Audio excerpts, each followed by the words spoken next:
kasantung-santungsang ulo. Nawain mo at patawarin ang mga kaluluwa nila Marvin, Lorenza at Rodolfo. O Jesus ko, alang-alang sa paglalakad mo sa lansangan ng kapaitan na ang krus na iyong pasan-pasan. Nawain mo at patawarin ang mga kaluluwa nila Marvin, Lorenza at Rodolfo. O Jesus ko, alang-alang sa kasantung-santungsang mumukha, naligo sa dugo at iyong binayaang malarawan sa bilang ni Veronica. Nawain mo at patawarin ang mga kaluluwa nila Marvin, Lorenza at Rodolfo. O Jesus ko, alang-alang sa damit mong natigmak sa dugo, nasa mo para sa ipinaklit at pinubad sa iyong katawan niyo mga tampalasan. Nawain mo at patawarin ang mga kaluluwa nila Marvin, Lorenza at Rodolfo.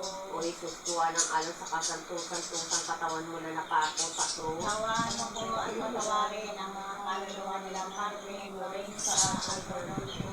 O Jesus ko, alang-alang sa iyong kasantung-santungsang mga paa at kamay na pinaglampasanan ng mga pakong pinaggalita mo pong masakit. Nawain mo at patawarin ang mga kaluluwa nila Marvin, Lorenza at Rodolfo.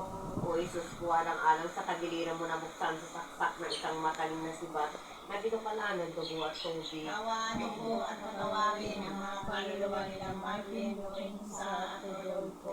Pagkalooban mo na po, Panginoon ko, ang mga kaluluwa nila Marvin, Lorenza at Rodolfo na kapayapaang walang hanggan. Magbigay sa kanila ng liwanag at ilaw na walang katapusan. Mapanatag sila sa kapayapaan. Siya Tatamis-tamis ang Hesus ko. Sa pagsakop mo sa sangkatauhan ay inibig mo kung ikaw ay panganak. Tumulo ang inyong mahalagang dugo sa pagdidili-dili. Alipostahin ang mga tampalasan sa paghalik ni Judas. Gapusin ka ng lobi, dalhin ka at pagparusahan tulad sa isang korderong walang sala. Iniharap ka kay Anas, kay Caiphas, kay Pilato at kay Herodes.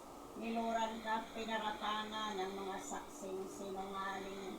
Tampalin, maging alimuran at tagtad ng sugat ang buong katawan sa limaulatang hampas ng suplina.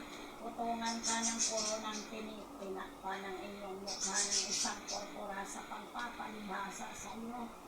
Nalagay sa isang pagkabuhong kahiya-hiya, napako sa krus at natindig sa gitna ng dalawang magnanakaw na parang isa sa kanila. Pinainom ka ng akdong nilaho ka ng suka at ang inyong kaliliran ay sulain ng isang sibat. Hanguin mo na po, Panginoon ko, alang-alang doon sa madlang sakit na lubhang mapait. Dahilan upang dalitain mo ang mga kaluluwa nila Marvin, Lorenza at Rodolfo sa purgatorio sa pagloro sa nila. Iakyat mo po sila sa langit na matiwasay sa inyong kaluwalhatian at iligtas mo po sila. Alang-alang sa inyong kasanto-santuhang pagpapakasakit at pagkamatay sa krus.